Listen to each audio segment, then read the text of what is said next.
Good morning, good evening, Raptor Freaks. Lexi Odds here, and it's been a difficult couple days for me, and I'm just happy to be finally back somewhere online.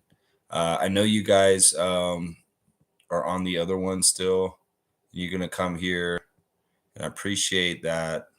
I've got a lot to react to, and I apologize for not being available in the recent couple days because of the ice storm. It's really stupid. I don't have any power still at my house, and I will not have any power there until Wednesday night, apparently. So it's been really, really trying and really, really annoying and not fun. Hey, what's up, Monique? Good to see you, Mo. Super fan Mo. I'm just know you're very happy about the game last night, sweeping the Philadelphia 76ers. The Raptors completed the sweep against Nick Nurse and the Sixers. I know it wasn't exactly the way that people wanted because, it's kind of a tank part of the season. But still, the fact that we beat the Sixers all 4 games this year is an accomplishment. And, because they were supposed to be a championship contender. And they are not a championship contender, that's for sure. Yeah, Nako's here. Yeah, it's an Airbnb. It's kind of weird, man. Nako. It's not through Airbnb though. It's like the hotels are kind of all booked because of the ice storm. So we got what we could get and found this. And I was gonna stay at the house without electricity um, if they cut it on today because they were supposed to cut it on today, but then they all of a sudden they updated says it's gonna be 2 more days. So I'm like, screw that, because I'm out at running water. I don't have any water at my place, no electricity, no net. So it's really like living like a caveman all of a sudden again. It's so weird. I've been reading books and having quiet moments without any electronics, which is it's been fun. It's been different. But yeah, I had to watch the game last night. I did get to watch the game. I went to a wing restaurant in a town near my place, and people wanted to watch the Leaf game.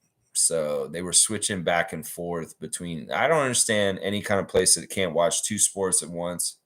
Like they have one box and you have to watch. Like it's so dumb. I was so mad about that too.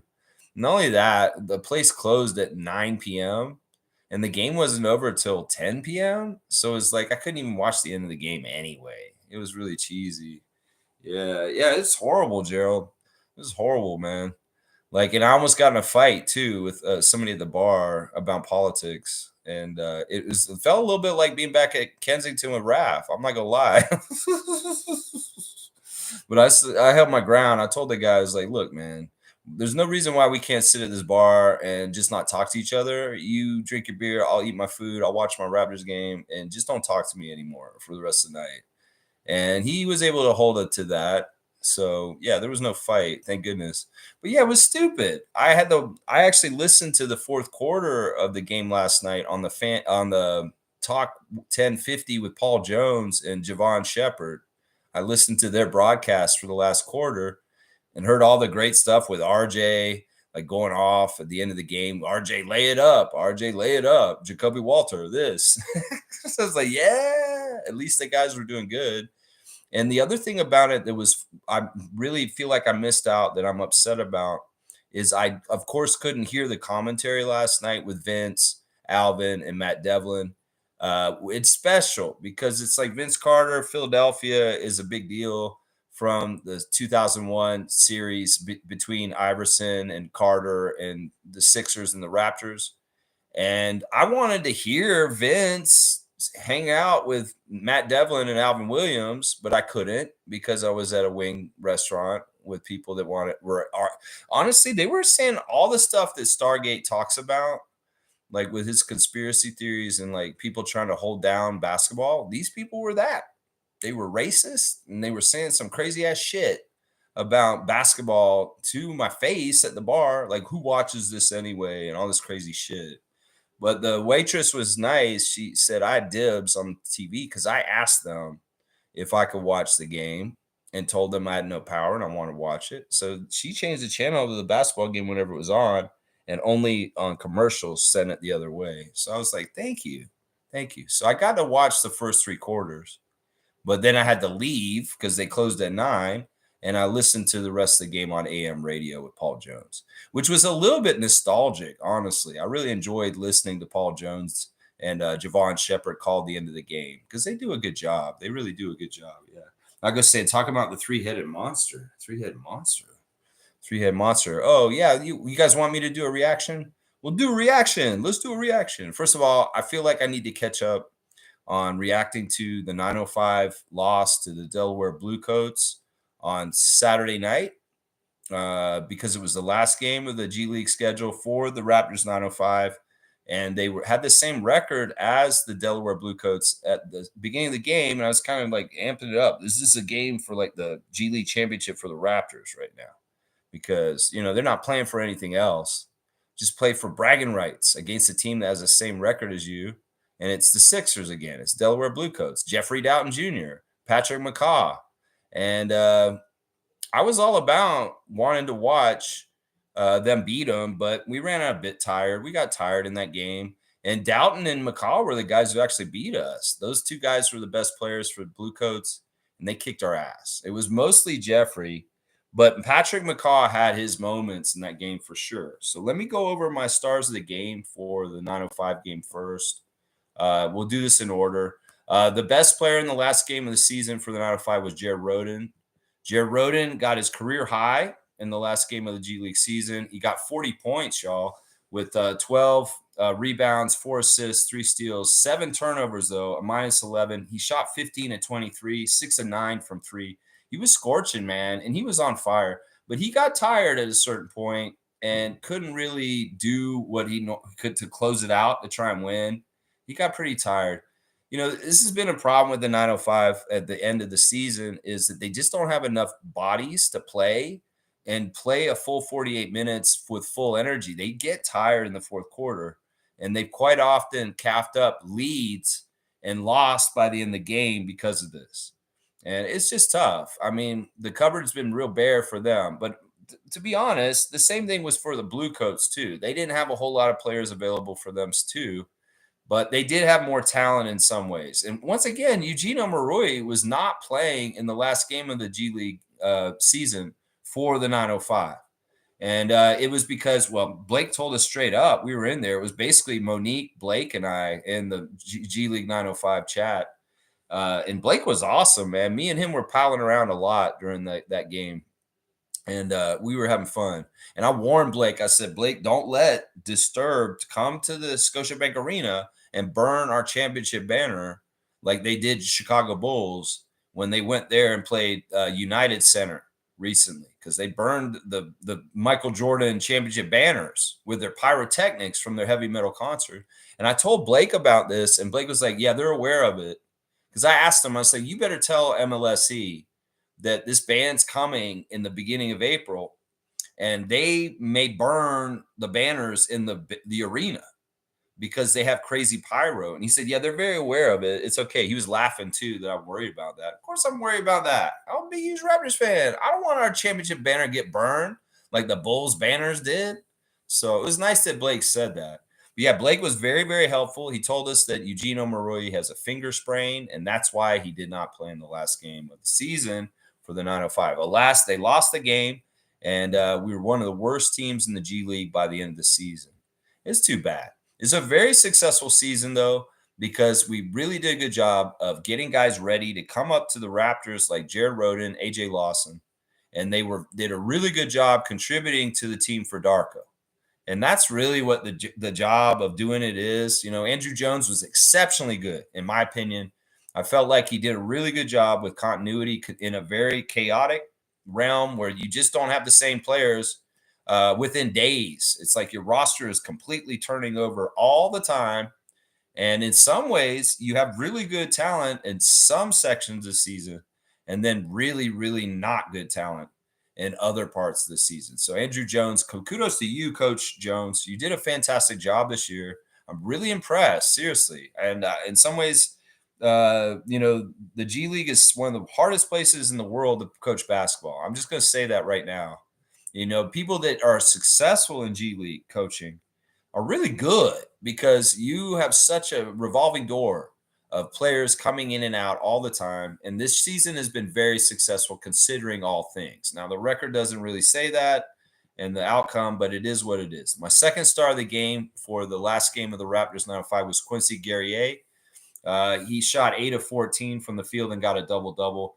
19 points, 10 rebounds, a minus 23, with 3 assists, 2 steals, and a block, and 2 turnovers. He shot 2 of 5 from 3. Yeah, Quincy's been good. Like, he's gotten a couple of double doubles right at the end of the season and done very, very well. So I'm very proud of Montreal's Quincy Guerrier. Representing Canada on the 905 this season. He did a fantastic job. He's my second star of the game for the last game of the year. My last star of the game and the final game of the season for the 905 was Tyreke Key. He came in off the bench for 33 minutes, 6 of 11 from the field, 1 of 3 from 3, 3 of 3 at the free throw line, 1 rebound, 1 assist, 1 steal, 1 turnover with 18 points. Didn't really fill it up, but he did a good job shooting. And you know what? He started so well at the beginning of the season, and he really showed something at the end of the season too. And that's just how it is. Honorable mention.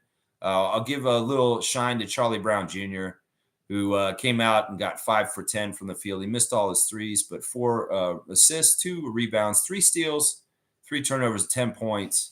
Yeah, Charlie had a good season building up to the end of the season. I didn't like him at the beginning of the season at all. It was somebody I was like, I don't want on this team. But at the end of the season, he was very, very team oriented and playing within the team concept instead of just going crazy like he did in the Showcase Cup part of the season, where he wasn't playing like a team player then. Let's just put it that way. Lacey James started the game once again. He's improved some of the games. He didn't have as good a game last night, or Saturday, I should say. 5 points, 2 of 4 shooting, 5 rebounds, 4 assists, 5 fouls. Didn't foul out, though. And Evan Gilliard as a walk-on. This is the crazy thing. Evan Gilliard was a walk-on this season. He tried out for the 905. He made the team, and he ended up being their starting point guard by the end of the season. So that's a pretty big accomplishment, considering that he was a walk-on that tried out for the team at an open tryout last summer. And by the end of the season, he was their starting point guard. So I'm proud of Gilliard. 9 points for him in the last game of the season, 3 of 10 from the field, 3 assists with 1 turnover, minus 15. DJ Jeffries came in for 1 minute, didn't do anything. Quinn also came in for 2 minutes, didn't really do anything either. And then Kennedy Chandler in the last game of the season was 4 of 14 with 10 points, 4 offensive rebounds, 6 altogether, 5 assists, 1 steal, plus 6 for Kennedy Chandler. On the other side, like I said, it was Jeffrey Doughton Jr., the former Raptors 905er, killing us in the last game of the season. 27 points for him, 10 of 21, 3 of 8 from 3. Just fantastic stuff from Jeff. And you can tell he does get up a little bit more because it's the Raptors. You can tell. Patrick McCaw off the bench, 8 of 9 from the field, 3 of 3 from 3. With 2 rebounds, 4 assists, 4 steals, and 21 points for Pat McCaw. Also, the very, very decorated champion, Patrick McCaw. That's right. Anybody else of note on the other side that I want to talk about? Jerron Cumberland had 18 points and 7 assists. But yeah, it was an interesting game, and the 905 were in it. They could have kind of won it at the end, but they ran out of gas. It ended up being an 11-point win for Blue Coats, finishing the G League season. Both teams are eliminated from the playoffs. Both teams did not make the playoffs. It was just the end of the season. So now G League's over, and people like Jared Roden and AJ Lawson are just up with the Raptors at this point, and that's fantastic. So yeah, we got that game out of the way. I needed to react to that on Sunday, but I wasn't able to because of an ice storm. So yeah, now we're doing the stuff we would have done this morning for the Sixers game last night, very, very soon. Let me see what y'all are saying in the chat some more here.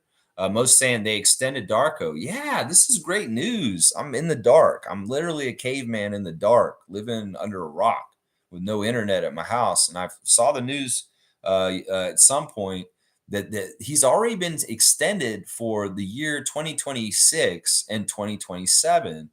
That's not even next year. That's the year after next year.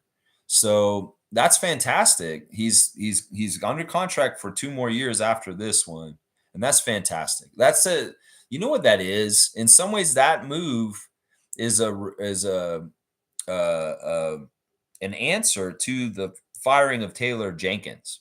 Seriously, think about this. Taylor Jenkins gets fired by the Memphis Grizzlies a couple days ago. And well, he becomes a free agent coach in the offseason, and all kinds of people are talking about, oh, he's going to go here, he's going here.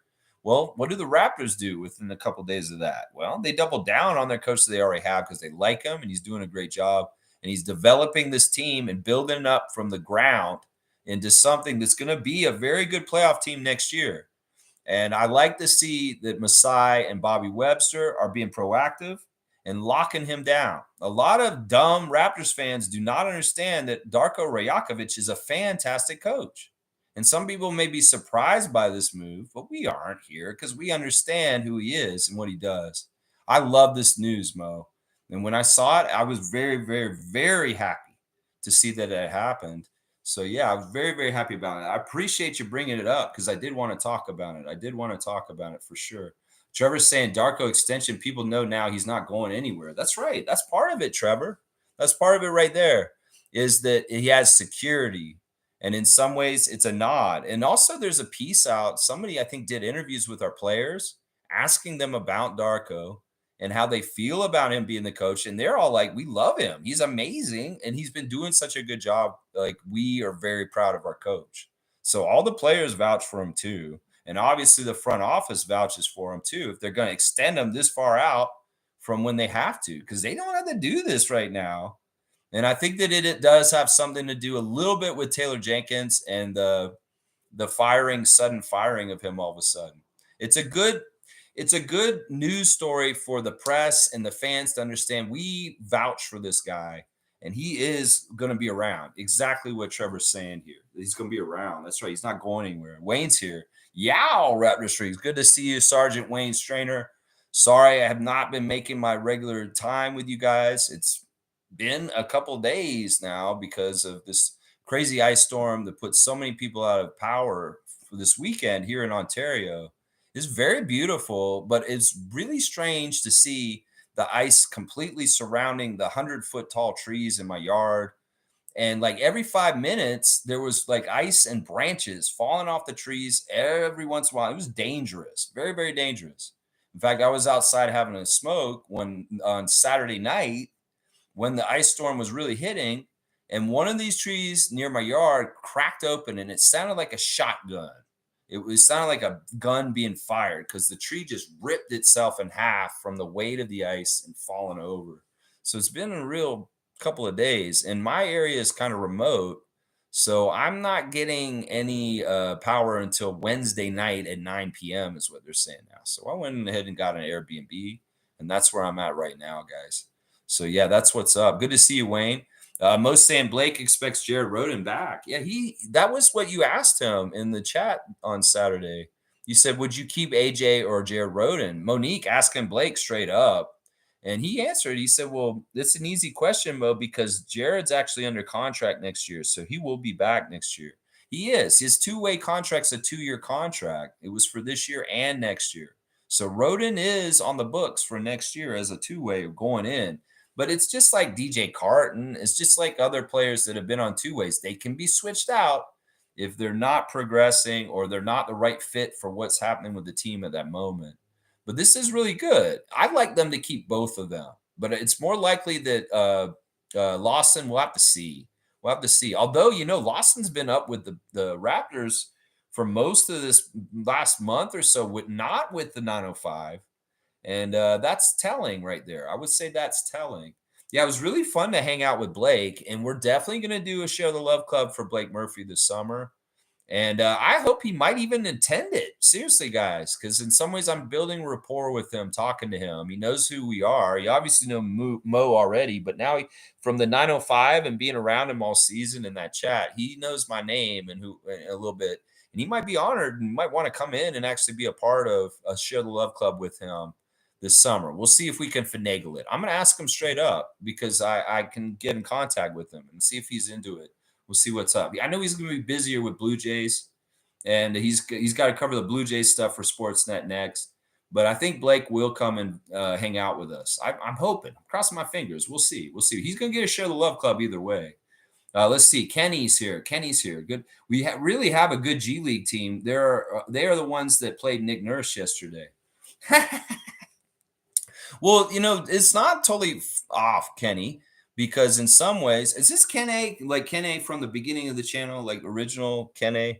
I won't joke about this and it's being like it's not totally odd because guys like Shed and Walter and Mobo probably should have been on G League more this season, but they're advanced and they came up and they played very adept at the NBA level. So it's like the G League is not totally necessary for Jamal Shed. Jameson Battle got a lot of good stuff down there. Jonathan Mobo got some good time down there. Shed was barely down there. And Walter got some good time down there also. Lawson, of course, a big G League year for him between the Long Island Nets and the Raptors 905. But yeah, you know what? It wasn't the Raptors who were a G League team yesterday. It was more the Sixers were a G League team. How about that? That's right. I miss Jeff Doughton, but Jacoby is solid too. Yeah, I hear that Jacoby had a fantastic game last night. I saw it. I saw parts of it. I've got my stars of the game for last night. And he got the chain last night, which is very interesting to me. Obviously, RJ getting the leading score of scoring 31, he's the logical choice for getting the chain. But no, they spread it out. And they gave it to Jacoby again last night, which was nice to see. Nice to see. James is saying, Lex, how bad was the snowstorm? It's not a snowstorm. That's the thing. It's an ice storm. And the thing about it is, was it only up north? Because it's all good down here. Well, this is something I was talking about with my friend Pizza Chris because he's in the emergency generator business and he was busy this weekend. I mean, just put it that way. Most of the power lines downtown, a lot of them are, first of all, downtown's got a grid that's very important to keep up with hospitals and different things on it. And a lot of power lines downtown, some of them are underground. So they are not susceptible to the ice storm. And that's part of it. Up here, all the power lines are up on telephone poles like normal. And specifically where I live in a forest, and there's like 100-foot trees all around my property, and they fall all over the place, falling on the road, falling on power lines. That's just how it went. So there's a big, huge area in my area of Ontario. There's a lot of people that do not have power still. And that's just how it is. The ice, of course, gets on the trees, weighs down the branches, weighs down the leaves, and it just breaks the tree in half and it falls on whatever's near it. People had their cars crushed, all kinds of crazy stuff out here. It's dangerous to go out there afterwards. And it's not like it just happened on Saturday night. It continued to rain all day Sunday, and things were breaking off and breaking stuff all day during the day on Sunday too. So yeah, the difference between a snowstorm and an ice storm's worse than a snowstorm because it's very heavy. And if you have trees that they will break and they will take down power lines. So yeah, it's really bad. Kenny's saying that Grange didn't sound happy announcing that Darko extension. Grange the Grinch. Darko was extended months ago. I love that. Yeah, but never announced. Yeah, they didn't. They put it out. It may be because, like I said, the Jenkins firing made people feel like, oh, this is shaky, or there's going to be some change, or maybe people want to get Jenkins, or they want to get Mike Brown to coach the Raptors instead. But part of it is also we're near the end of the season, and some people are only going to judge Darko by the win-loss because they're casuals and they don't actually watch the team. And it's good PR for those casuals to see, well, the front office is doubling down on him and giving an extension for another year already. So it's very, very smart. It's strategic stuff by Ujiri, obviously. It's very, very strategic. There's Isaac Campbell. I good to see you, Isaac, the benevolent one, holding it down for us in the nation's capital of Ottawa. My guy, how are you doing, my Raptor freak? I hope you're doing great tonight, Isaac. James is saying, can we do a scout today? Walter Clayton has been killing it recently, going up the draft boards. All right, yeah, let's go do a scout. It's been so long. I felt weird not doing streams in the morning the last 2 days. Like at the time when I'm supposed to be talking to you guys, I feel out of place when I'm not. Let's just put it that way. I had to go do weird things during that time because I'm like, I should be on. And in some ways, it's really been bugging me that I haven't been able to do it. I got the classic card box. I got everything here. Justin's even here, guys. So he's like, I don't know. It's like, you don't want to hang out in the power window there. But yeah, we'll do a scout real quick. You want me to look at Walter Clayton, James? All right, let's go look at Walter Clayton. Walter Clayton, scout of the day. Let's see. Is it Walter Clayton Jr.? All right, let's see what's up. This is a kid who is from Lake Wales, Florida. He is playing for the Gators right now. He's from Sebring, Florida. He's 6'3", and he's a point guard, shooting guard combo. He weighs 195. Okay, all right. He's got pretty good height. That's an average height for a combo guard. Okay, he's from Bartow. Bartow's where McGrady's from, guys. So this guy's kind of from the same area where Tracy McGrady's from there. All right, so let me go look at him on the YouTube and let's see what Lex's blind reaction to Walter Clayton Jr. is as far as like my scout of the day. Let's see. So he's been doing well in the March Madness right now. Of course, I'm not watching the March Madness. You guys know that because, well, I haven't been able to watch anything. I've been living, like I said, a caveman in the dark lately. I had to get out of the dark. All right, let's pick one that's not just for one game. It looks like there's only ones for one game, so we'll just go ahead and take the top. It's from 2 days ago, and this is him sending Florida to the Final Four with a 30-point performance. Eh? This is the thing you're like probably talking about right here. All right, so he's the point guard. I see him set up at the top. He's nice little juke move to get by the defender to get a nice layup, a little head fake there. That's nice. Okay, let's see. He just pulled right through. So they're playing Texas Tech. He got right inside, so he's got some nice drive skills here. It seems like he's good at changing speeds. So that's pretty good. There's a nice little dribble between the legs dribble. He actually has some pretty good hops for 6'3". He got up on the rim pretty good right there, up and over. So you know how I feel, James, about this position for this draft. Now, is this a guy that's projected in the second round? Because if he's projected in the second round, he's definitely maybe doable with our Portland pick. Let's see. Here he is. He's working with a two-man game with the big man. He goes right around the screen. He's really interesting because he can finish in traffic and he sacrifices his body. So he's very fearless. He's a little bit like Jacoby in that way. Let's see. There's a 3-point stroke is a little weird. He has a little hop and a kick with his feet when he shoots. Like and maybe just that shot. He had to shoot it a different way. Wow, that game was close. This one went right down the wire and he hit a game winner, huh? All right, let's see. He dribbled it out to go to the 3-point line. He actually had position in the lane to shoot a short shot, but he dribbled out on purpose just to get the extra point. That's interesting. That's very interesting. Okay, that clip was very short. I'm going to say this. He looks like a very strong guard, like physically with his stature, and he also has very good change of speed.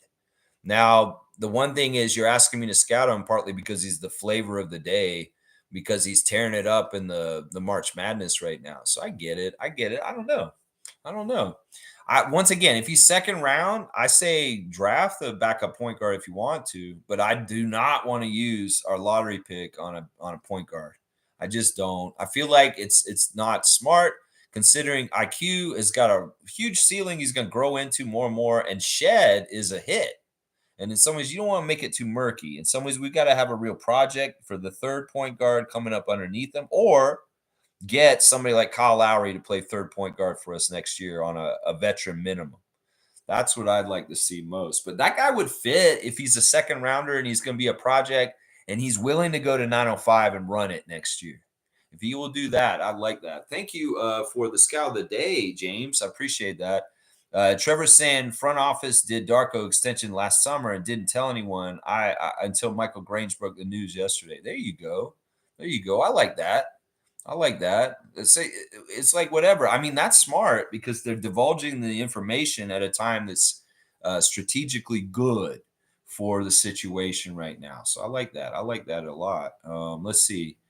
Kenny, it is you. Okay, good. I thought it was original Kenny. You're over in Africa, right? I believe you're over in Africa. Wayne saying, good to see you or well. I think you should invest in alternate power storage in the future. You know what's interesting, Wayne? My truck has turned into be my generator. So like in the house, I don't have any power, but I could go out in my truck since it's hybrid, and I charged my phone. I even charged the work light that I was using at night when that I could charge through my truck, which was pretty cool. That it's doubling as like an emergency generator, but I don't want to sleep in the truck, and I wanted to take a shower. And the whole thing is, once you use up your water that's in the pump, because I have a pump from a well, you don't have any more water coming through the faucet. So I was out of water, net, and electricity and heat, which is a big problem in 0 degree weather still. It's very cold at my place. So it wasn't fun. It wasn't fun, man. You want to dunk for Kenny? I'm going to do that for sure. Yeah, you know what? I don't know what to do exactly for investing in it. Like one time when I had the power go out last year, we went to my aunt's house. And you guys remember, you guys were like, Aunt Mary's a hero. He made me give a dunk to her because I went to her house. But this was such a widespread power outage. That wasn't an option because her power was out there too. And it's still out there right now, actually. So it's just, you got to do what you got to do. Act of nature is what it is, I guess. All right. So we're going to give a dunk to Kenny. Kenny's on here. I know he is. Where is he? Yeah, there he is right there. That's your first dunk of 2025. I know it's later in the evening, so you can catch me easier, probably, Kenny. There you go. You got 3 points on the dunk contest for 2025, my guy. There you go. G saying, way to keep your streak going like a true Raptor freak, whatever it takes. Yeah, I'm sorry it was only a 15-minute check-in outside the wing place right before I watched Sixers and Raptors. I'm so proud that they swept the Sixers. If you had told me at the beginning of the year that we'd sweep the Sixers this year, I would be like, man, that's tough considering they had Paul George, Joel Embiid, and what they were supposed to be at the beginning of the year. But when we beat them in the second game of the season, that was awesome. And there was another game where it was kind of competitive, but the last two games we played them, they have not tried to beat us. I know that's true. I know that's very, very true. Appreciate it, G. And I'm glad that you guys care about my streak as much as I do. I was freaking out. I'm not gonna lie. Yesterday was one of the most stressful days to get something done for this channel. But I managed to get a 15-second thing up, and now I'm doing the stream proper right now, although albeit late at 9:30 p.m. instead of a.m. So, but I'm gonna be on in the morning at regular time here, first thing in the morning. We'll do the Chicago preview then. We'll do it then. Let's see. Nako's here. Good to see Gerald. He's saying I started watching Trailer Park Boys, and Ricky's learning to live on Julian's car. Oh, that show's so funny, man. I watched that whole thing a long time ago. I watched it with my buddy down in Tallahassee who like loved it. He's like, are all Canadians this cool? That's what he was saying down there. It was really crazy. Anyway, Kenny saying I'm Nigerian, but I live here in Ontario. Was in Etobicoke for years, but now live in Paris, Ontario. Okay. I thought in the beginning, were you somewhere like 3 years ago though? Maybe it was a different person. You know what? It's a different person from my stream that used to be it was his name was Eric, I believe. That was the guy who was in Zimbabwe. I remember this guy from Eric. Okay, Kenny, cool. So you're here in Ontario also. Right on, man. You're in Paris? Okay, I'm trying to remember where Paris is. James is saying, I want a center to this draft in the first round 100%. Who do you like more, Asa Newell or Derek Queen? Derek Queen. I like Queen more, but partly because he's more a true center than Newell. Newell is kind of like a 4-5 instead of a straight five. And I kind of like having straight fives right now. I just feel like this league's getting into mega size centers with Wemby and Oliver Ryu's going to be coming, Zach Edey. That having a center that's 6'9" against 7'5" people at some point is not going to be a good idea. So it's like, let's get some true centers because the league is trending to get taller in the recent years. I really feel like, and Wemby is very symbolic of that. It's good news to hear that Wemby had successful procedure to help his blood clots, and that they think they might have fixed his issue. That's really, really good news. I was worried about that. Yeah.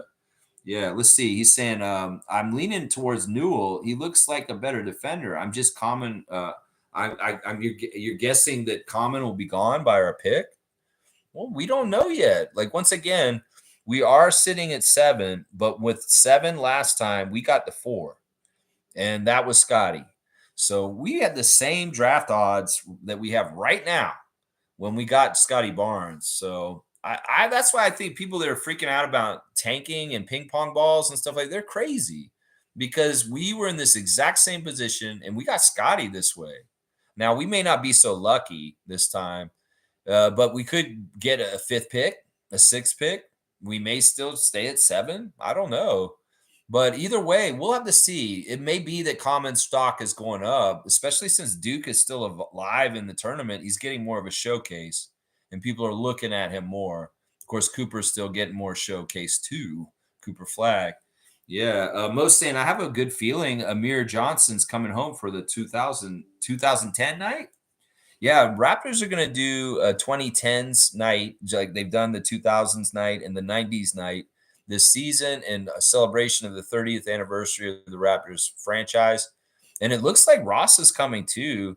I love the new Subway Legends clip with Cabby and Terrence Ross and Scotty Barnes. Have you guys seen this yet? It came out yesterday or the last couple of days. I just watched it a little while ago. And it's awesome because it's so funny because in a lot of ways the stuff they talked about it on it was stuff that I was talking about with Scotty and Terrence on Twitch. Like I told Terrence last summer, it's the Raptors 30th anniversary season. You're gonna have to come back to Toronto and see everybody and wave to the crowd and get your love from the Raptors fans, Terrence Ross. And he said, "Oh, really, Raptors freak?" He's like, "All right, well, I'll be looking out for that, and I'll come up." And he's going to come up, so I think he's going to come in for the 2010s. It makes sense that both Amir and Terrence would be there. That's the decade that they played for the Raptors.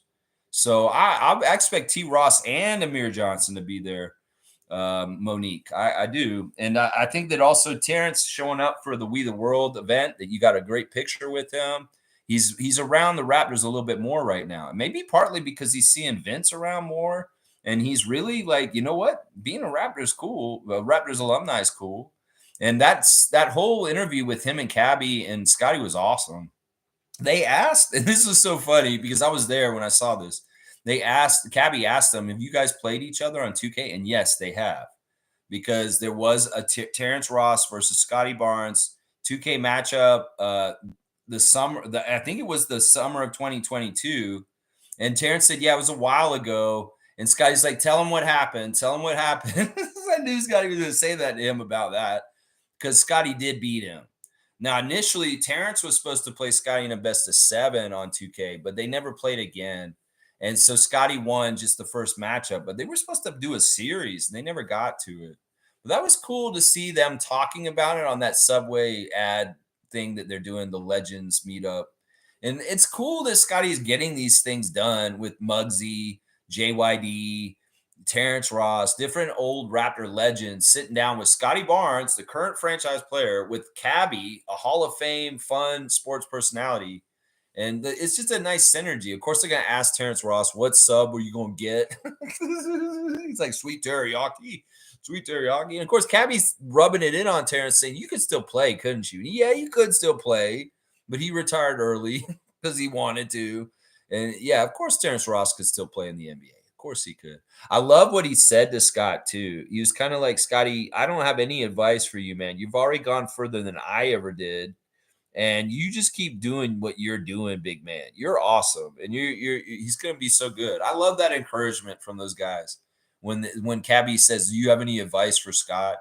You know, and then Muggsy and JYD and them, they give him advice and stuff. But I love what Ross said. And Ross, you came correct. And I'm loving that you're embracing your Raptors roots. I know in some ways you're Orlando guy, partly because you live down there and partly because you really enjoy like that area of the country. But your Raptor roots are strong and important. That's right. That's right. Trevor's saying last night in the game with the Pistons and the Timberwolves, a fight broke out and 6 players got ejected from the game. You know what I have to say about this?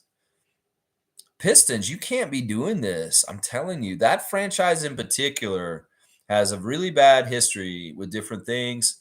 And this is not good. Like, seriously, Malice in the Palace, Pacers, Beef Stew's been in fracases before where this like all out crazy fighting on the court. And this thing that happened yesterday was really bad the way it looked. And, it's dumb. It's dumb. In some ways, it's like probably DiVincenzo's fault to a degree. But I'm just saying, I saw some of the highlights, and some people gonna get suspended. Oh yeah, some people gonna get suspended for this one.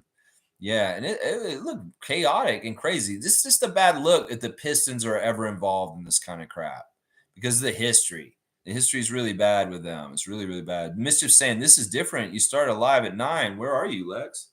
Yeah, I'm at a Airbnb because my house has no electricity still from the ice storm. And I'll be here tomorrow morning too. I'll do the stream at the regular time in the morning, but I couldn't do one this morning because I didn't get here till later. And I will definitely be doing trying to do it more regular. But yeah, it looks weird. I know it looks crazy. I'm in a weird place. Wayne saying Orlando Robinson is showing increased confidence and therefore looking like a good fit as a backup. Very happy for him. Yeah, he's just forceful and strong, and he holds his ground well. And I like the fact that he has more confidence with some of the little baby hooks and the lane shots that he's been taking lately. Like they're going down a lot more often. And the weird thing is, like, if he gets like a random three in the flow of the game, he'll step into it and he makes it. So it's like he probably shouldn't shoot 5 threes, but if he can make 1 3 just here or there, that's pretty awesome. In fact, let's go ahead and look at the game last night against the Sixers and talk about who I liked from the game. Obviously, RJ was the star of the game.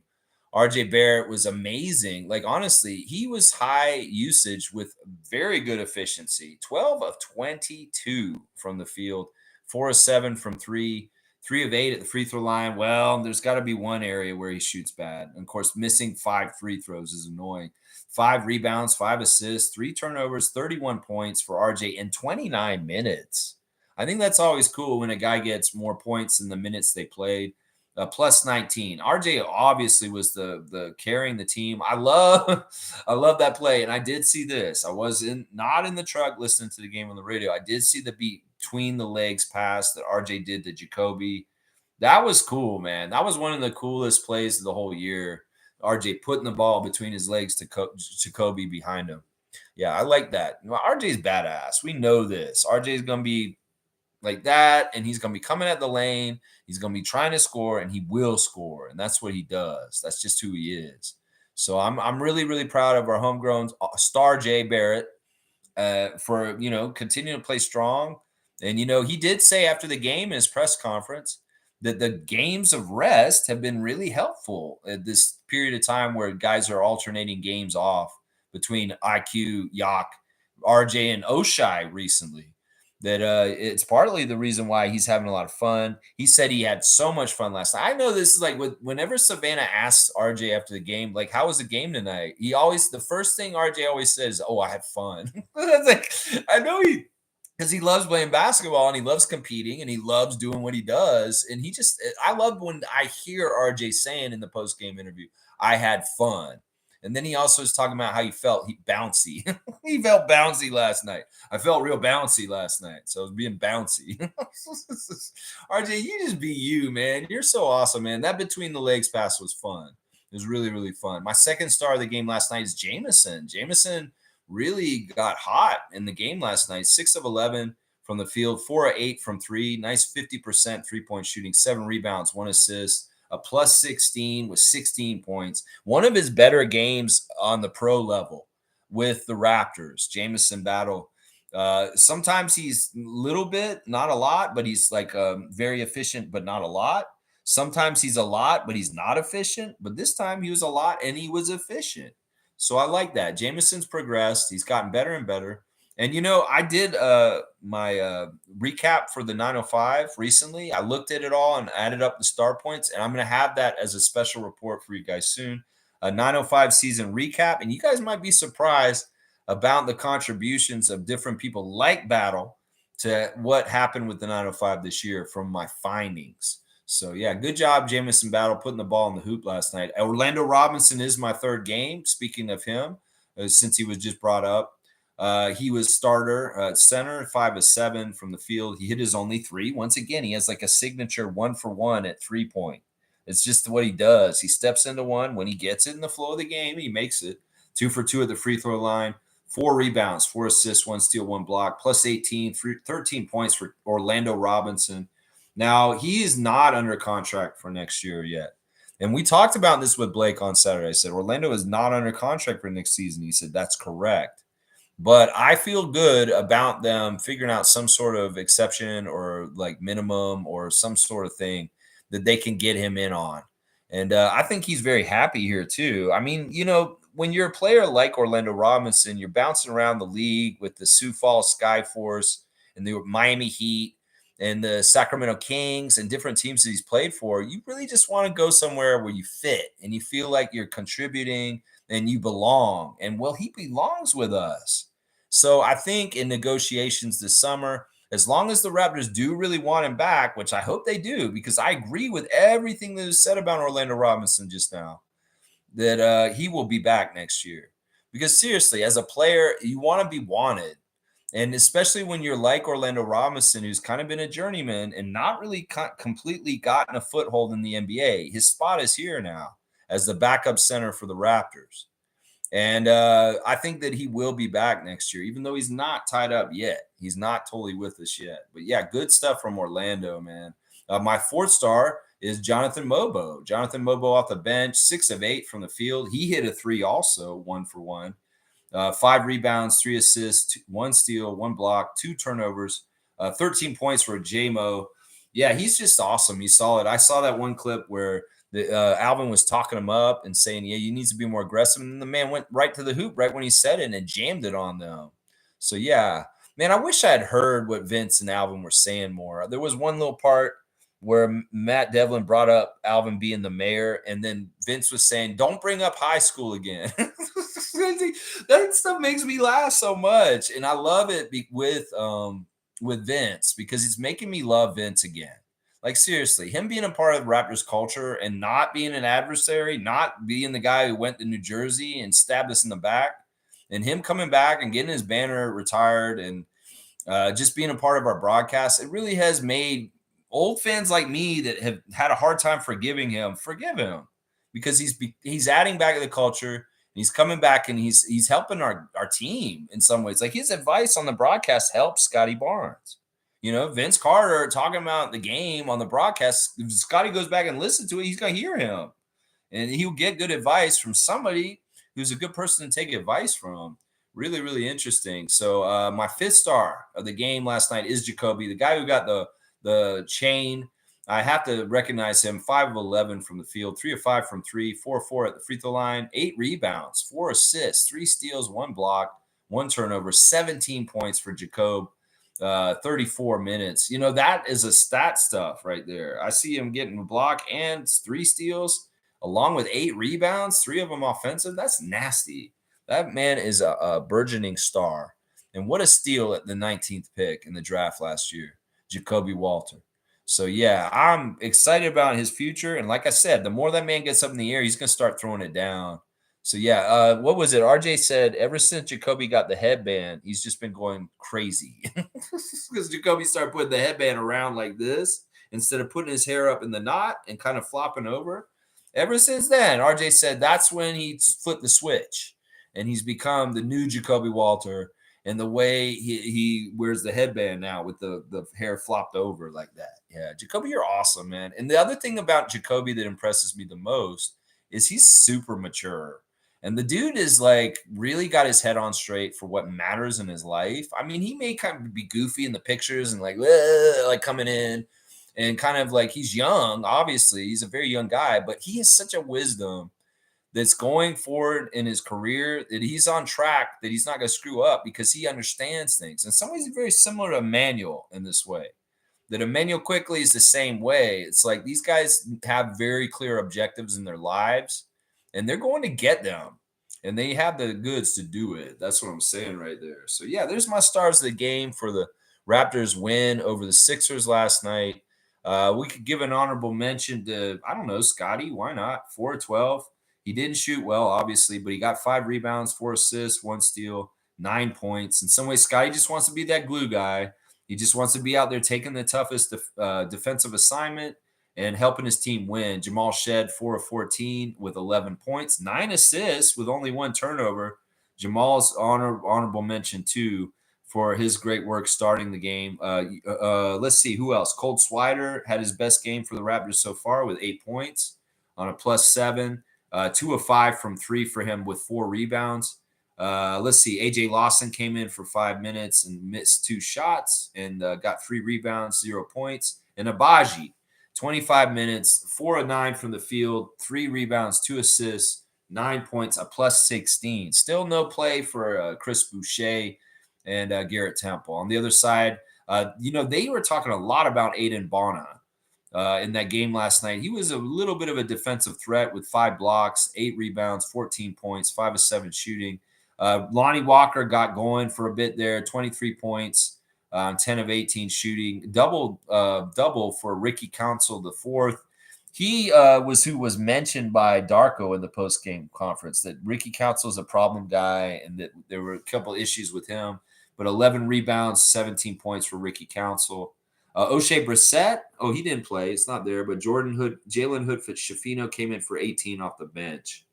Yeah, interesting game. Lots of Sixers in double digits, 6 guys, but not enough to beat us. And a 20-point win basically was 18-point win, but still, it was pretty much a 20-point win for the Raptors in sweeping the 76ers. Yeah, I love that. Doesn't that sound good? We swept Nick, y'all.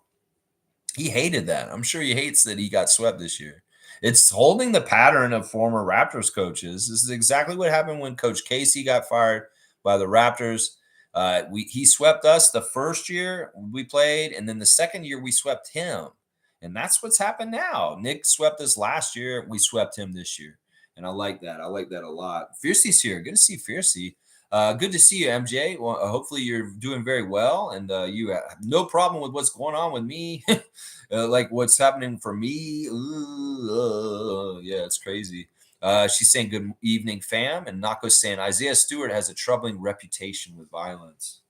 No, in some ways, I don't think it's Isaiah Stewart that has a troubling reputation with violence. I mean, he has been around violence, but sometimes there's just special people in this world where violence finds them naturally. And I feel like that's what's going on with Beef Stew, is that violence just finds him naturally. Maybe the physicality of the way he plays for Detroit or something like that. But yeah, he does seem to be more involved in different things. Part of it is he's a very physical player and he pisses other people off, is what it is. It's not necessarily him.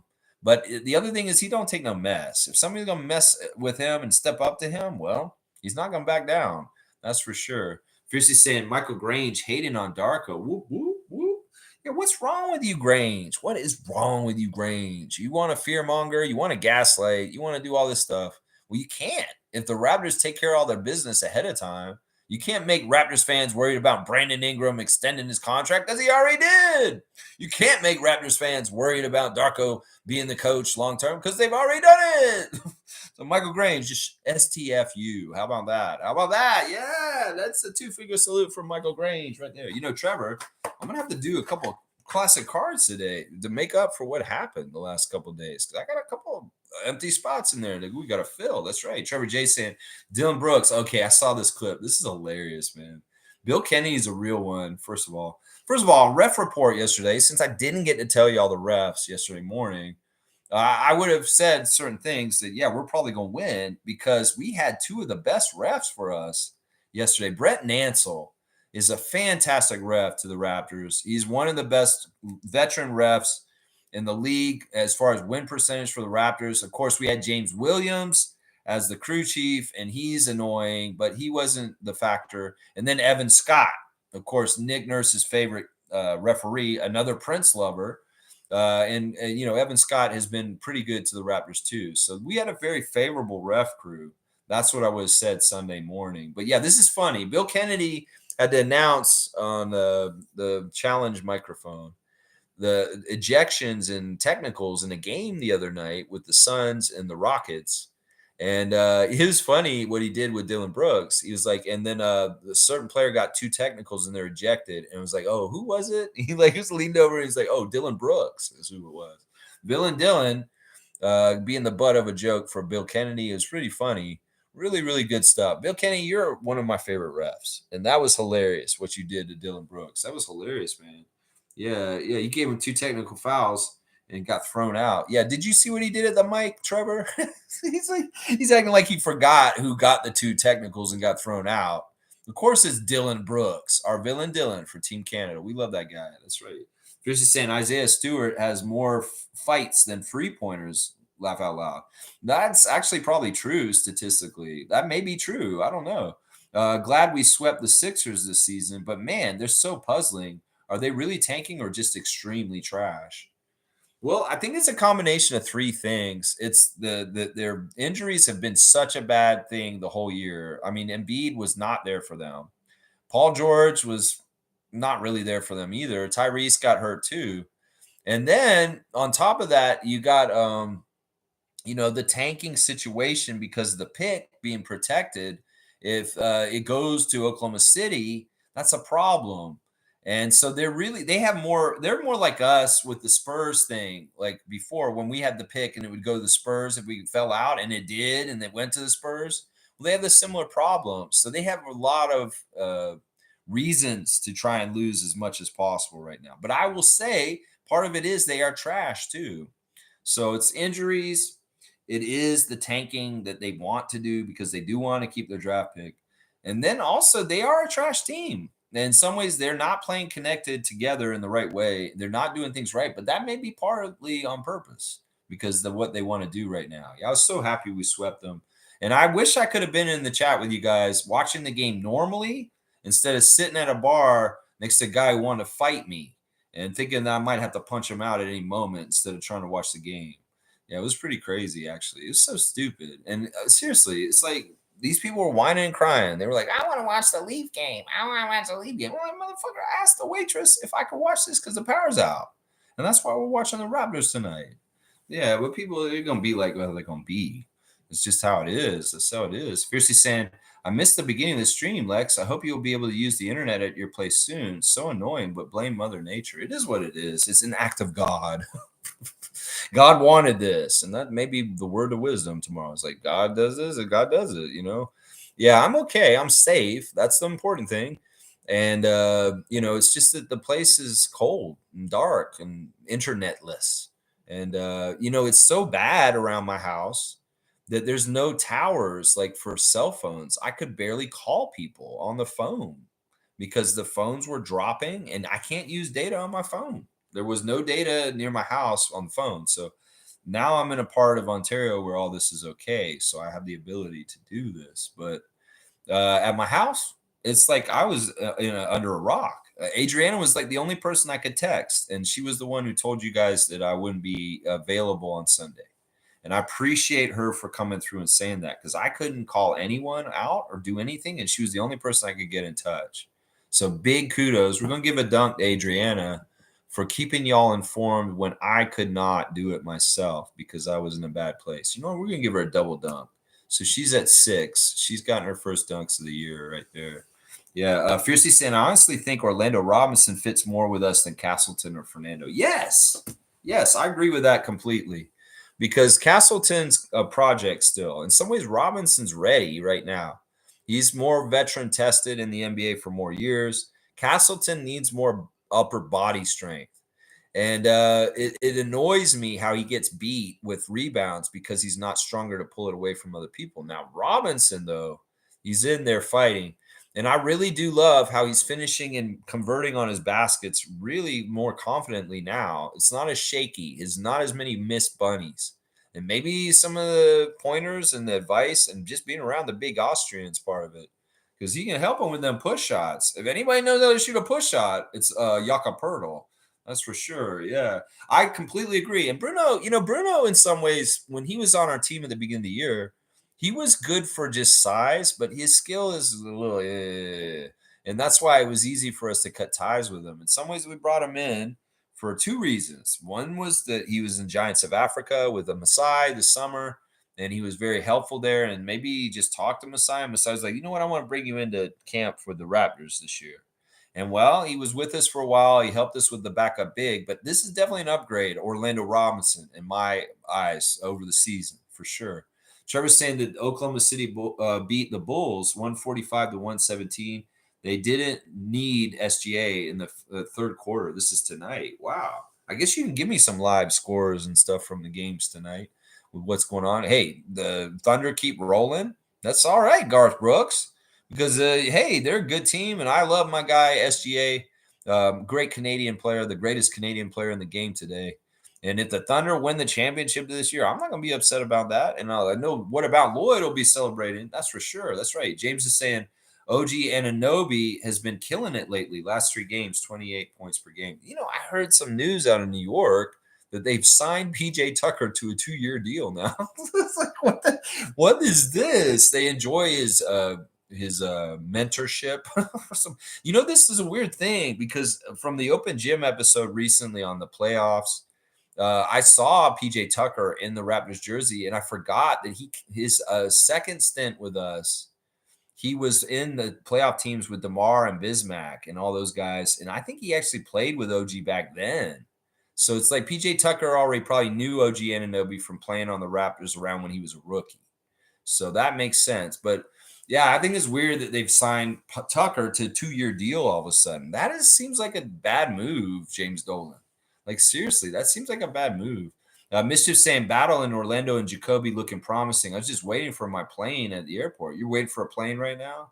Right on, man. Well, I hope you have a safe flight wherever you're going, Jay. And yeah, I love those 3 players right there. I mean, Jacoby has got the most promise out of those 3 guys. But Battle is a very serviceable role player kind of player. Is going to have a long career in this NBA because of the way he shoots threes. Yeah. Yeah, Mo's saying, I asked Darko about some recent comments talking about the drawbacks of playing in Toronto. He said, it's absolute privilege. I love this city. I love our fans. I love Canada. There you go. There you go. That's from Adam Lascaris. Yeah, I mean, Darko, what is he not the like? I mean, he's a Serbian guy. In some ways, it's like not the kind of thing where it's like who's comparing Canada to the U.S. like Americans would. He's very international. There's a great, vibrant Serbian community here that's embraced him, and he's a big part of right away. Like as soon as he came, he was involved. So what's not to like? And the other thing that's really great, and the vibes on the team are just growing. You can tell. In fact, we're going to do the Instagram stories in a second, and it's going to tell y'all a lot right there. Darko's smiling more. Darko seems more confident. Darko really does look better when we're winning more than losing, as far as how he's holding himself and walking around. And it's the swagger and the vibes of the Raptors is top level right now, even though they've had a bad season with their record. It's a crazy thing. Like at the end of last season, our vibes were at the highest point also at that point with Kelly Olynyk and Oshai coming in with RJ and Emmanuel. Everybody saw a promise for next year that was going to be awesome. And instead of having a bad feeling at a tough season, they were all riding high going out of the season at last year. And it's the same this year. In fact, it's more even because the connections and the bonds with the Raptors are super tight right now. In fact, let's do this right now since I'm talking about it. First of all, we got Toronto Tempo on Instagram stories talking about Trans Day of Visibility is today. And the WNBA and Toronto Tempo are taking part in Trans Day of Visibility. Scotty Barnes has posted a clip of a kid that touched his hand and didn't want to wash it. There's a thing up where Scotty met with some kids at the game the other night, the GOAT night with OVO Music. And it's after the game, and he's going to talk to the fans, and he's high-fiving some kids, and he touches one kid's hand, and the kid's just like holding the hand and looking at it. I love that Scott loves this clip and that he reposted himself because that's cool. Like he enjoys like having that effect on the fans. You've come so far, Scotty, since your rookie year. Seriously, you really have. Now, all right, this is part 2 of the saga, and this is today. This happened just a little while ago. They are on the streets of Chicago, I'm guessing, because they are in Chicago, right, to play the Bulls tomorrow. And Jonathan's walking down the stairs with a bunch of shopping bags again. And Scotty's making these rookies carry his bags again. Except it used to be, Scott, I don't know if you knew this, but they used to carry the travel bags, like the bags to get on the plane and go other places. That's what the rookies used to have to carry. But you're making them carry your shopping bags. And it's not just Jonathan this time. We see that we got company, and it's Jacoby. He's making Jacoby Walter carry a bunch of shopping bags for him also. So Walter and Mobo, their rookie duties were the franchise face Scotty Barnes, carry his shopping bags. You better get down there and carry it, Rook. They're celebrating. A lot of the Raptors have posted this. Curtis Andrade, the head equipment manager for the Toronto Raptors. Maybe they're trying to lobby for me to do another show, Love Club. But yeah, they love this dude, and he's like going into their locker room, and he found uh, an album.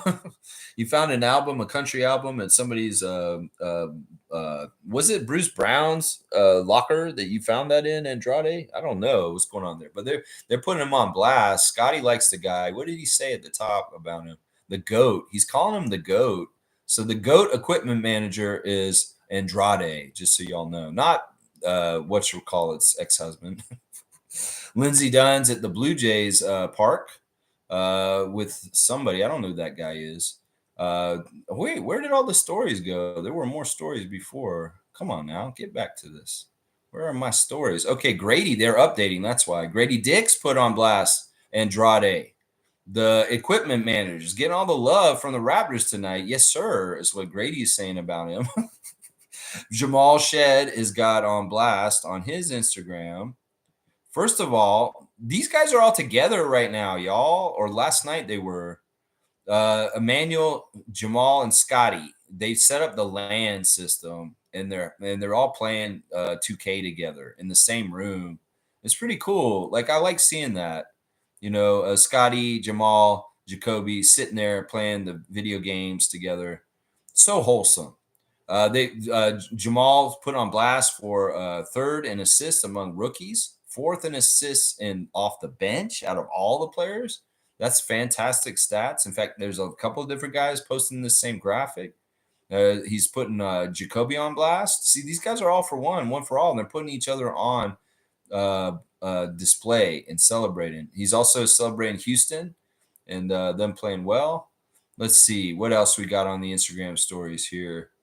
There's Jonathan Mobo with a highlight of him jamming it from the pass from RJ over. Yeah, that's awesome, man. That's a great jam. And it was right on the defender. He was right there. Really, really good stuff by Jonathan.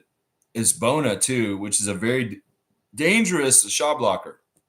There's Jay Nathan putting Jacoby Walter on blast with the chain, and Jacoby getting the interview afterwards. There's Andrade, the equipment manager, once again being celebrated by Jay Nathan. Everybody likes the equipment manager. That's good, man. That's a good thing. Let's see who else we got. Come on, there's got to be more. There was more before. I don't know where they went. It's like they started posting more, so it gets all reset. But yeah, that's about it, I think, for the Instagram stories. Everybody's connected, man. They're playing video games together. They're out and about together, like getting shopping done. And yeah, the team vibes are just really high. Like the friendship between Jacoby and Jamal is really strong. The rookie class has a real identity to it that's kind of all for one for all. That's really, really good. Like Jakob said the other day, he's proud of the rookies for having a bench mob feel to them, just like he did with Pascal and Fred. So there's a lot of good stuff happening with vibes and connection. And I speculated the other day, and I brought it up to Blake, actually, Blake Murphy. Do you think that part of the reasons that things went south with the Grizzlies and their coaching staff is that Darko's been gone for 2 years and he was kind of like the good vibes dude? Blake told me that the problems with the Grizzlies started in the offseason and that this is something that had been building all season. And that's why it's kind of like it seems abrupt, but it really isn't if you know from the inside. So maybe Grizzlies freak knows more about it than Raptors freak. But it's a weird situation still. I'm still stunned by the firing of Taylor Jenkins this late in the season, so close to the playoffs. So it is what it is. Yeah, there you go. There you go. Let's see. Where was I in here? Okay, Trevor's saying, did y'all see SGA and Drake's new video? I haven't seen that video. I'll have to check that out.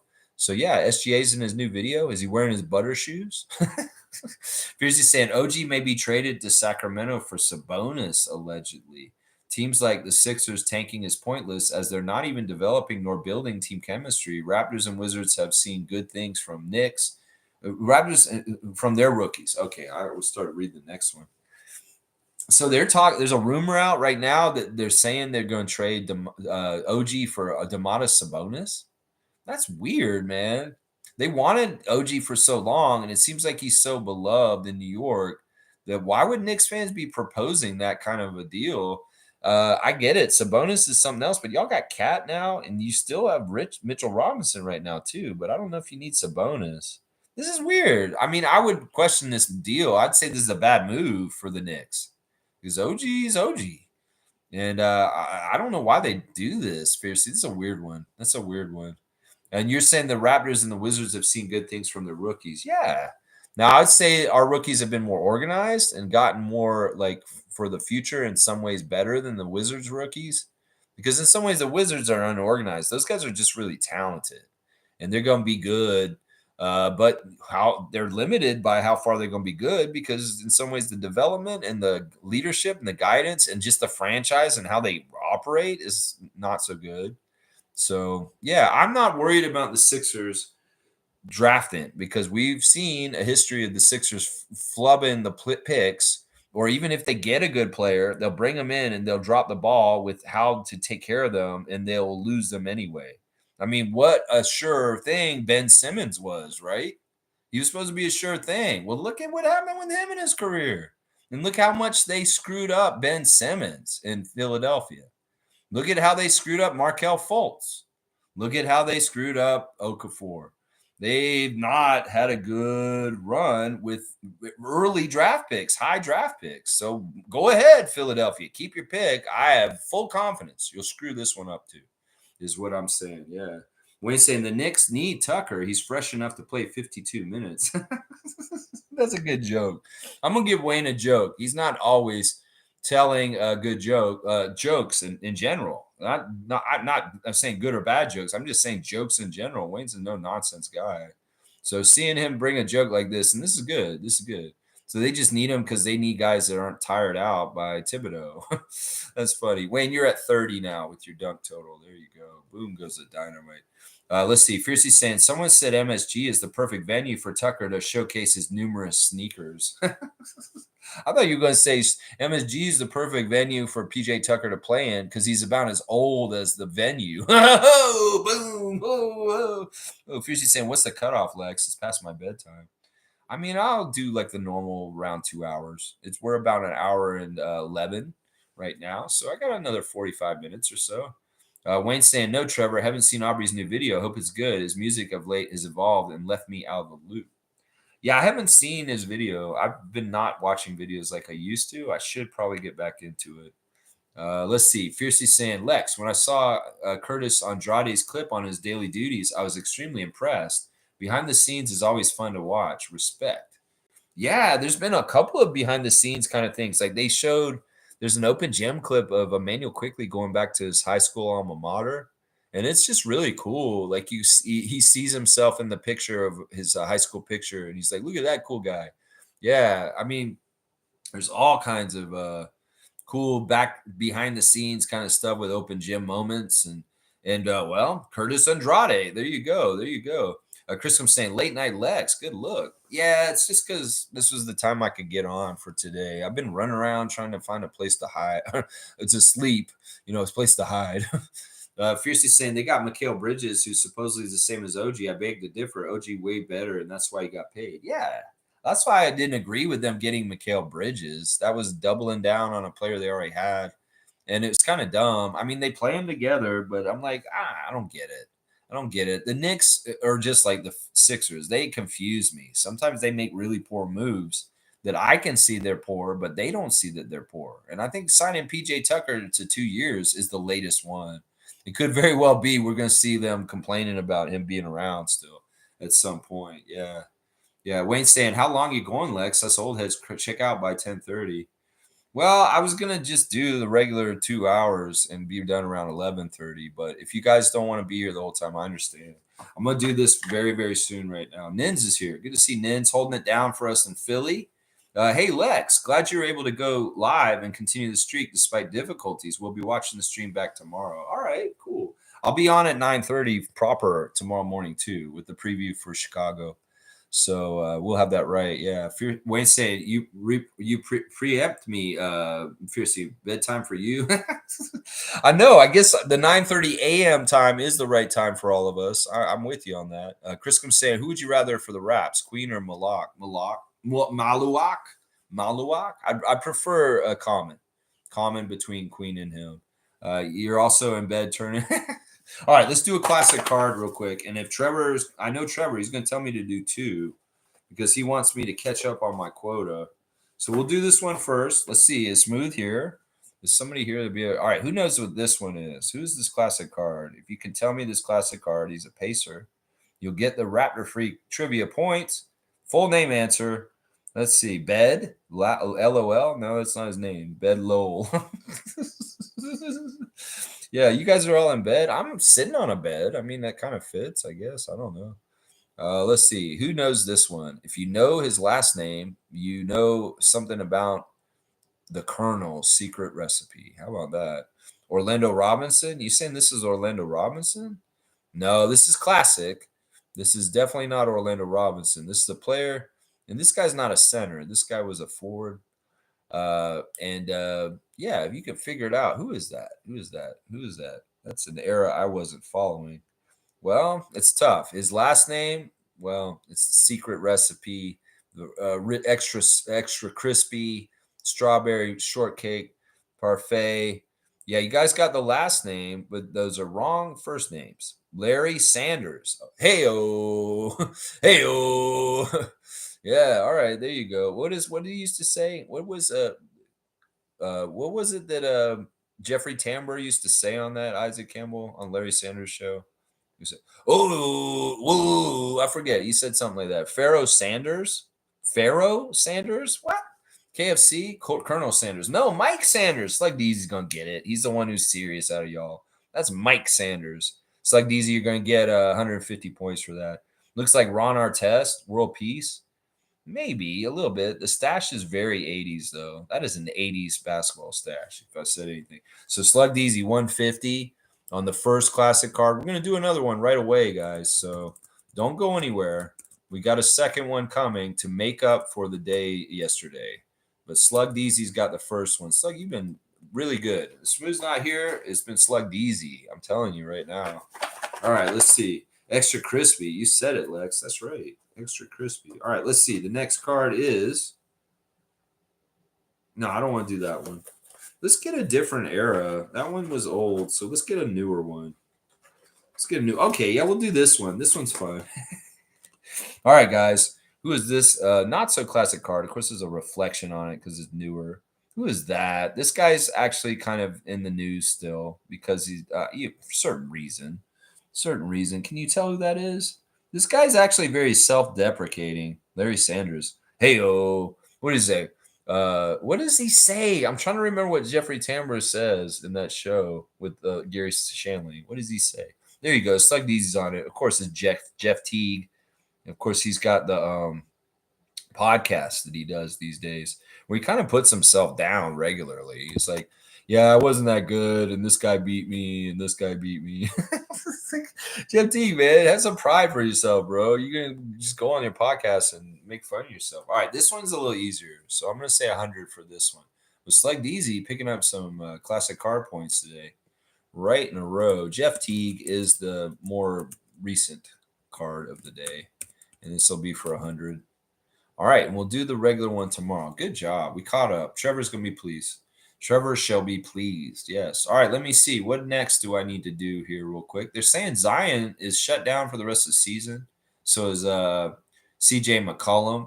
They're both hurt. Kevin Durant's out right now. Dylan Harper is officially declared for the draft. Trae Young has been named the assistant GM for the Oklahoma Sooners basketball team. That's interesting. That's interesting. Our Canadian guy, Grizzlies forward Brandon Clark, will not have surgery on his knee. That's another thing they're saying there on the ESPN site. Let's see if Blue Skies has got any news here. Let's see. Blake Murphy likes my comment. I posted on him. Let's see. Yeah, they're already saying tomorrow. I know this is something I'll say in the morning too, that Barrett and Abaji will be out tomorrow against Chicago. Quickly and Pirtle will be back, and Roden is questionable. Grady Dick and Brandon Ingram will be out for sure too. So there you go. Bulls are playing tonight, so they're going to be playing the second night of back-to-back against us tomorrow. That's fantastic. That's fantastic. Let's see, Raptors Reddit. What are y'all doing over there? Let's see. No. What are you talking about on Raptors Reddit right now? What is the Raptors system plus identity? Pistons fan here. Okay, Pistons fan came in and said, I've been a casual this season and not paid much attention to non-Pistons teams, but curiosity struck me. What is the Raptors' identity this season, and what does the system prioritize? I feel like you guys could be really good next year with the right lottery luck. So curious to see what you guys are building off of. Cheers. All right, I come in peace is what the Pistons fan said. Well, I describe our system as like a very European style of passing. It very much started with a 0.5 offense where you can't hold the ball too fast. And you're really, the important thing with the Raptors offense is getting a very high percentage shot selection, working the ball around, and getting an open shot. And not trying to force anything, not getting offense through isolation for the most part, getting it through cuts and working off of each other. That is our offense. For the Detroit fan asking the question on Raptors Reddit, that is our identity. And also on defense, it's a very aggressive, handsy defense, as Jacoby's put it this way: active hands, get them in there and mess them up. So there you go, Detroit fan. You're not going to see this because you're not watching, but that's your answer from Reddit, bro. There you go. How good was Sharif Abdur-Rahim in his prime? This is also on Raptors Reddit right now. Question for the old heads who watched Grizzlies basketball before they shipped off to Memphis and was traded to Atlanta. From what I can tell, he was seemingly the lone bright spot in a sea of awful in Vancouver. You know, he was very good, honestly, but nobody saw him because Vancouver was never on TV, and his stats were always really solid. You know, his later career after he left the Grizzlies and played more for Atlanta, he was good then too, but it was different when he was playing for the Grizzlies because he was the only guy doing that stuff. And he carried that team, and his stats were inflated, honestly, on that team. Now, he had good stats playing alongside people like Christian Laettner on the Atlanta Hawks, but it wasn't the same. It wasn't exactly the same. I don't know why. I'm answering questions on Reddit now. All right, that's it. Enough on the Reddit. Guys, I lost my playoff match to Kaz. I think it was, no, MK. MK beat me. And so the second round of the playoffs in our fantasy league is started. MK's playing Trucker Kaz in the second round. It's 4-2, and the Saborin brothers are in the other half of the championship bracket. So we'll have to see who the finals will be. One of the Saborins versus either MK or Trucker Kaz. I did not set my lineup for today, and I missed out on all my fantasy points in the consolation bracket because I didn't have internet. So there's your gift, Jason Dukes, because I couldn't set my lineup. And I see Gerald's got an early lead over Andrew's Toronto Shamshays right now in the consolation bracket. So, yeah, no birthdays today, guys. And let's see, is there anything else I want to do today on here? I don't think so. I think we wrapped it up pretty good. So maybe we'll get it done in an hour and a half. Let's see. Trevor's saying the Indiana Pacers beat Kings and Heat beat the Wizards. Clippers beat the Magic and the Nets beat the Mavericks. All win tonight. The Nets won tonight? Woo-hoo. Woo, go Nets. That's right. Fiercey saying, Lex, will your real yesterday count for a streak? Well, they said it does. The people in the comments section said, this counts. So we'll count it. I mean, I got to do something. I have done little short ones when I got messed up and had an issue like this before. So this is not something I've not done ever before. I've done this before. So I'm going to count it. You guys are okay with counting it? I'll count it. I'll count it. I mean, because I do want to keep the streak going. And Ice Storm going to stop me? Come on now. Yeah, I did double classic card. We did it already, Trevor. I did 2 right in a row. And they were Mike Sanders and Jeff Teague. We did it old and a new. There they are, the 2 of them right there. You know, because the power's out, I started reading a book because I was bored. And, you know, when you don't have electricity, you try and figure out things to do. And so I started reading this book, man. And this book is amazing, y'all.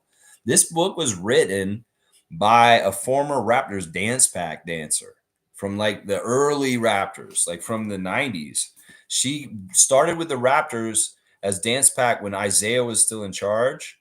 And it's very interesting. In this book, in her intro, she actually talks about when the Raptors got bought by MLSE and how it totally changed the Raptors dance pack. And they got rid of, like, before, when we first started the Raptors franchise, it was very urban. In fact, one of the main people that were involved in a Raptors dance pack in the beginning was a fly girl from In Living Color, the show with the Wayans family. That one of the dancers from that show came to the Raptors and was a part of our dance crew in the very beginning. It was very urban, and it was very much like the In Living Color Fly Girls like vibe on that great comedy show that's legendary. And well, what happened was when MLSC bought the Raptors and moved them to Air Canada Center, the team, she said in this book, the team got very white, very blonde, and it got less urban. They went from playing hip hop songs to playing like kind of less threatening songs. So it's very interesting that she writes about it in this book. This book is not about this. This book is about the civil rights struggles of Connie Hawkins, Oscar Robertson, people like that, and like fighting against the league so that the players could get paid correctly. And it's a very good book. This is so good, honestly. Spencer Haywood, Connie Hawkins, Oscar Robertson, Lou Alcindor. It's all about how the players strong armed the owners and got paid correctly. And it's crazy, crazy stuff in this book. I highly recommend it to everybody. And like I said, Teresa Run Stedler, who wrote this, was a former Raptors dance pack dancer, and she became like a researcher, and she focuses a lot on like civil rights and African Americans getting progress with getting rights and equality. And it's an amazing book so far. I'm only halfway through it. I haven't finished it, but I thought that was very interesting. That part of the reason she wanted to write this book and do write books like this is because of her experience on the Raptors dance pack and how the Maple Leafs bought the team and they took the urban out of the dance pack. In the early 2000s, the dance pack drastically changed. And she was like, "This is weird." Like, it's very good book though. I highly recommend it, y'all. Highly recommend it. Yeah. Trevor's saying, "I step away and you did it." Yeah, I did it when you were gone, I guess. Let's see. Monique is saying, "Is it Bo Lamb Lex, the dancer?" Oh, I remember her. Teresa is the person who wrote this book. I don't remember who was the woman who was on In Living Color, but the very first dance pack had their choreographer was from In Living Color, just so you guys know. But yeah, this is a really good book. Like, I didn't know half of the stuff that's in here and just how bad the owners were treating the players, like paying them nothing, absolutely treating them like cattle, and like really it was like slavery. They were like, they had them in all kinds of different situations where they could pay them like nothing and they had no rights. And it's about people like Oscar Robertson and stuff. They had to go to Congress and fight this and Supreme Court. And basically, like, the ABA came out, and because the ABA came out, that gave power to the players because they could try and negotiate between the two leagues. So the NBA and the ABA came together and said, we can't have these guys getting paid so much, so let's consolidate. And the players actually fought against the NBA ABA merger because they wanted to have two different places they could go to, and they could get more money because they could kind of say, well, this place is going to pay me this, and this place, because they started competing and the money got good for the players then.